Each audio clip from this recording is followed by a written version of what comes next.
ketika dia bangun, melihat ke arah belakang apa yang menyandungnya tadi, dia itu melihat posisi almarhum Bahdar ini sedang tidur terlentang di tengah jalan yang dia lewati.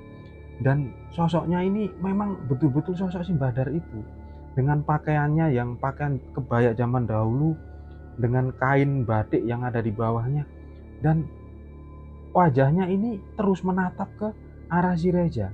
Nah,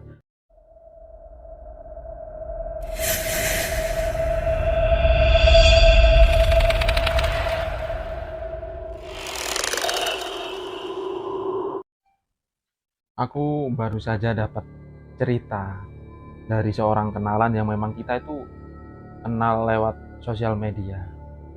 Namanya ini Reza. Jadi Reza ini tinggal sekarang di Surabaya. Kalau daerah asalnya itu di Bojonegoro. Nah, Reza ini ternyata memiliki sebuah pengalaman. Pengalamannya ini cukup seram.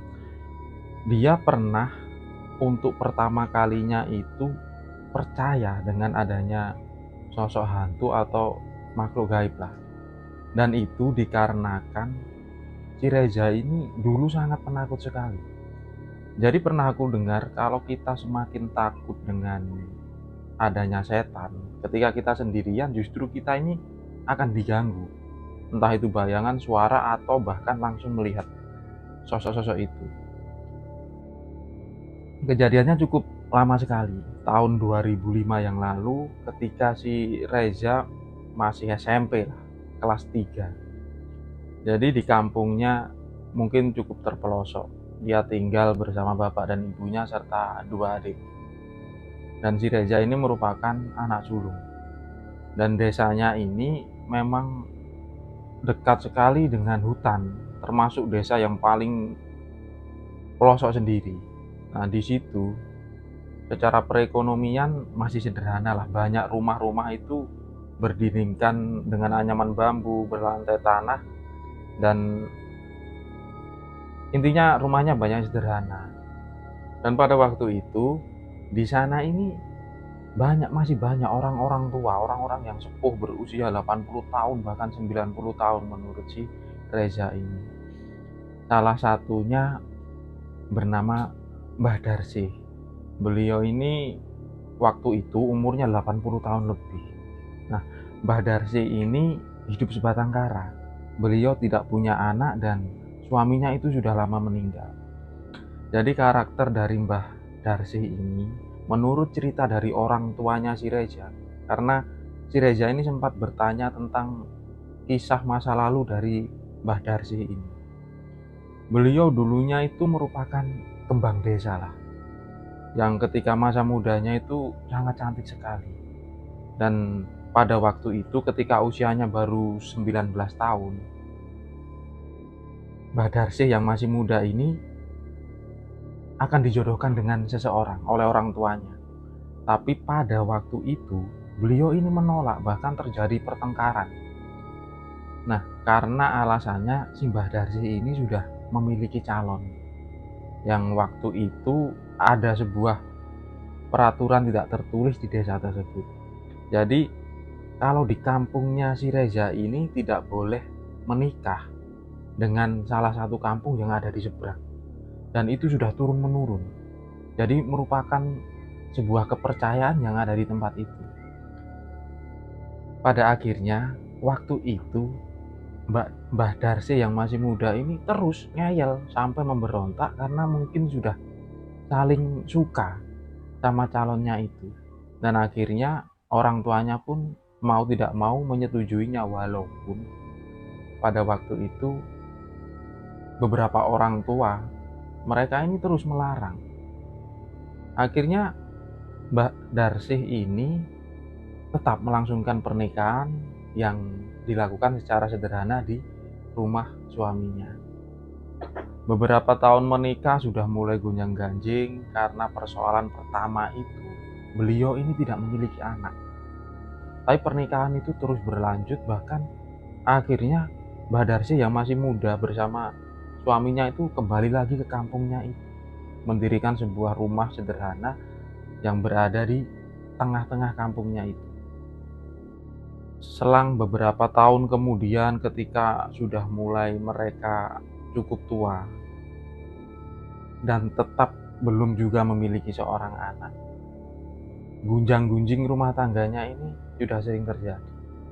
Tetapi waktu itu orang tuanya ini sudah pernah mengingatkan, jangan pernah menikah dengan orang yang dari seberang sana. Tapi semua itu sudah menjadi resiko. Dan di sekitar usia 60 tahun, Mbak Darsi ini meninggal oleh suaminya.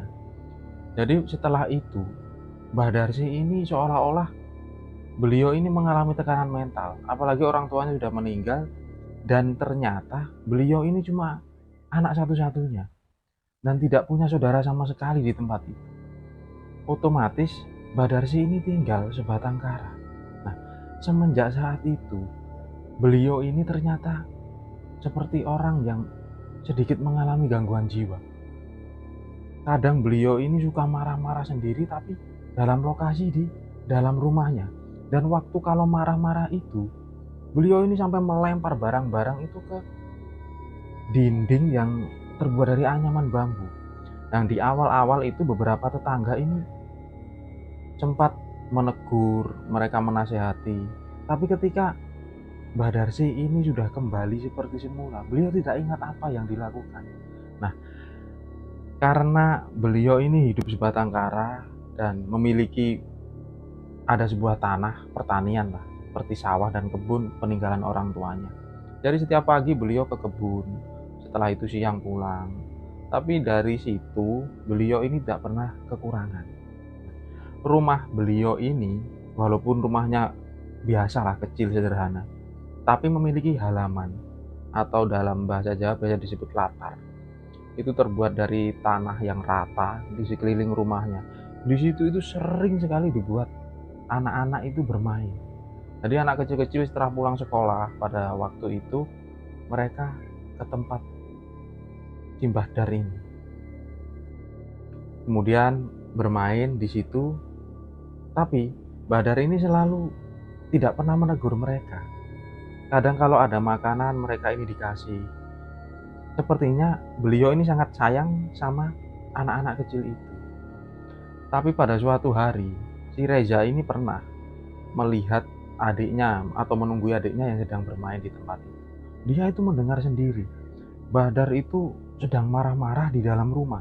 Dan waktu itu yang aneh, marah-marahnya itu seperti sebuah percakapan. Walaupun itu berasal dari suaranya si Mbah Dar itu sendiri. Jadi seperti beliau ini memarahi seseorang. Ketika beliau berbicara keras, setelah itu beliau menyaut dengan suara pelan. Nah, baru waktu itu si Reza ini merasa kalau si Mbah Dar ini orangnya ini benar-benar aneh. Nah, pada suatu hari, ketika setelah acara lebaran, Mbah Dar ini selalu berdiri di samping rumah, yang di situ banyak orang-orang baru pulang dari sholat Id itu. Nah, Mbah Dar selalu memberi uang kepada anak-anak kecil yang lewat di tempat itu. Jadi makanya kalau setiap anak-anak di kampung itu, mereka ini sayang sama si Mbah Dar ini. Walaupun dari sisi lain, kadang kalau mereka ketika bermain di situ terus Mbah Dar ini kambuh marah-marah, mereka ini langsung lari semua di situ. Tapi Mbah Dar ini tidak pernah menyakiti siapapun. Jadi warga di tempat itu mereka sudah kenal dengan Mbah Dar apa adanya dan menerima beliau seperti itu. Nah, pada suatu hari mungkin karena di usianya yang sudah renta dan umurnya ini juga sudah sangat sepuh sekali, beliau ini tidak keluar rumah beberapa hari. Nah, sempat ada seorang warga yang menengok, ternyata Mbah Dar ini sakit. Hanya sakit beberapa hari, kemudian beliau ini meninggal dunia. Nah, sejak saat itu rumahnya ini kosong. Anak-anak itu jarang sekali bermain di tempat itu, bukan karena takut, karena mereka seperti kehilangan sosok yang biasa baik dengan anak-anak itu.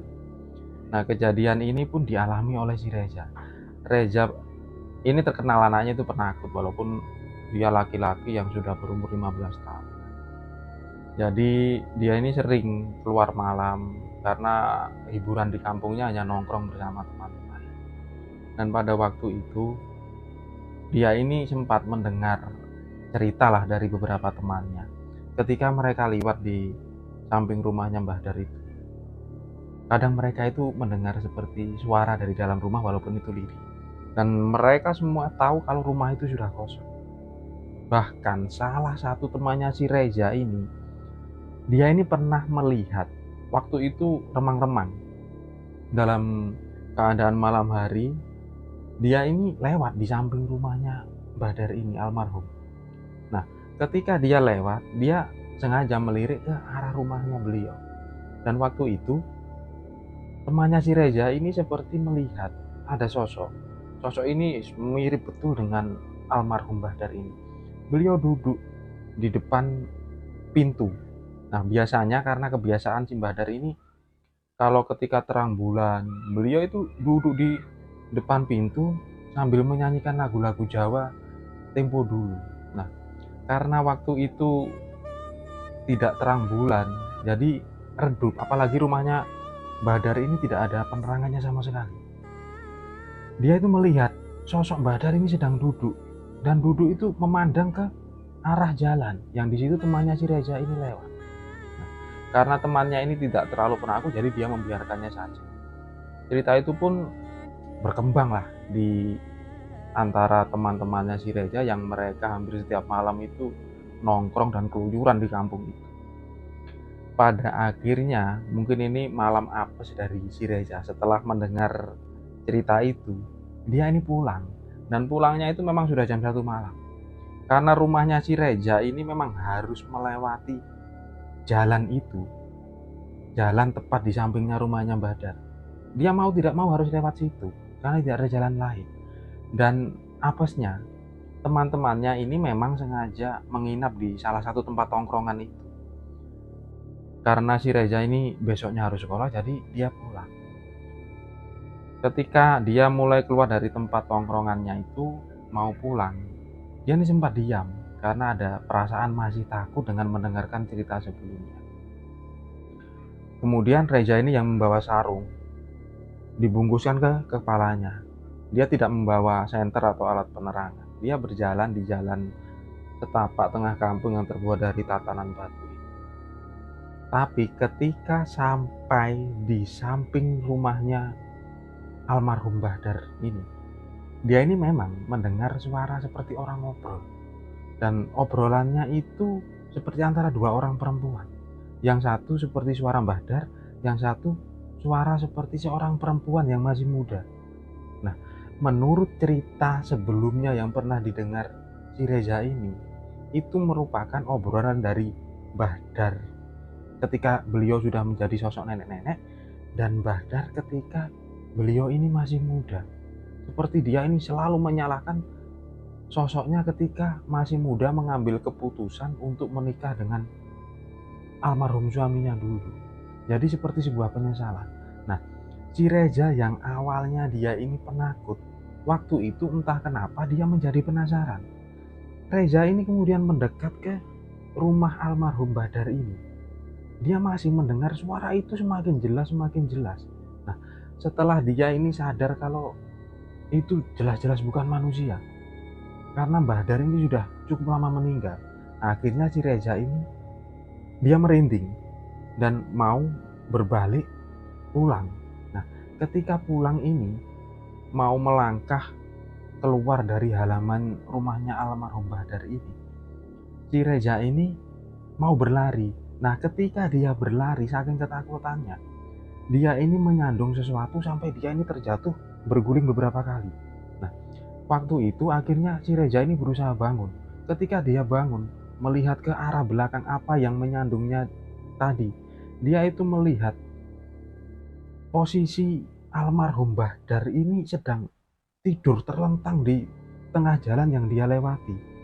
Dan sosoknya ini memang betul-betul sosok si Mbah Dar itu, dengan pakaiannya yang pakaian kebaya zaman dahulu dengan kain batik yang ada di bawahnya, dan wajahnya ini terus menatap ke arah si Reza. Nah, pada waktu itu karena dia ketakutan, dia itu melanjutkan larinya tadi. Tapi karena agak sedikit penasaran apa yang dilihat itu benar, dia kembali lagi menoleh ke arah sosok Mbah Dar yang tidur terlentang di jalan tadi. Dan memang sosoknya itu masih ada, terus melihat ke arah si Reza. Tapi karena dia saking ketakutannya, Reza ini langsung menuju ke arah pulang. Nah, sesampainya di rumah, si Reza ini belum berani menceritakan apa yang dia alami kepada orang tuanya. Tapi keesokan harinya si Reza ini tidak masuk sekolah. Badannya ini meriang. Kemudian dia ini bercerita tentang apa yang dia alami ketika dia lewat di samping rumahnya Mbah Dar. Nah, waktu itu ibunya sempat memarahi, makanya kalau kamu ini pulang jangan malam-malam. Terus kemudian bapaknya yang ada di sampingnya itu bercerita, memang hantu itu ada, atau sosok-sosok yang menyerupai orang yang sudah meninggal. Itu memang ada. Nah, karena kamu semakin takut, makanya kamu itu tadi itu ketemu. Dan itu bukan almarhum dari Mbah Dar tadi, cuma itu adalah sosok jin yang menyerupai beliau. Dengan mereka ini tahu apa karakter dan semua yang pernah dilakukan Mbah Dar semasa hidup, kemudian mereka tirukan. Dan apesnya kamu yang ketemu dengan sosok itu tadi. Nah, sejak saat itu si Reza ini sampai beberapa minggu tidak pernah keluar malam. Dan sampai sekarang kalau dia itu pulang kampung, dia ini ketika melewati rumah almarhum Mbah Dar ini, dia masih ingat dengan kejadian itu. Walaupun rumahnya ini sudah dibeli oleh seseorang, tapi bangunannya itu masih sama dengan seperti yang dulu. Nah, si Reza ini kemudian bermaksud menceritakan ini supaya kita menghargailah orang tua yang memiliki karakter masing-masing, apalagi di masa tuanya itu kadang mereka sifatnya itu berubah menjadi anak kecil. Nah, itu adalah cerita yang dikisahkan oleh temanku bernama si Reza. Terima kasih buat teman-teman yang sudah menonton video ini. Jika teman-teman suka, tekan tombol like. Jika tidak suka, tekan tombol dislike. Itu pun kalau tega. Komennya kasih masukan atau kita berbagi cerita horor. Subscribe, share juga boleh. Terima kasih dan wassalamualaikum warahmatullahi wabarakatuh.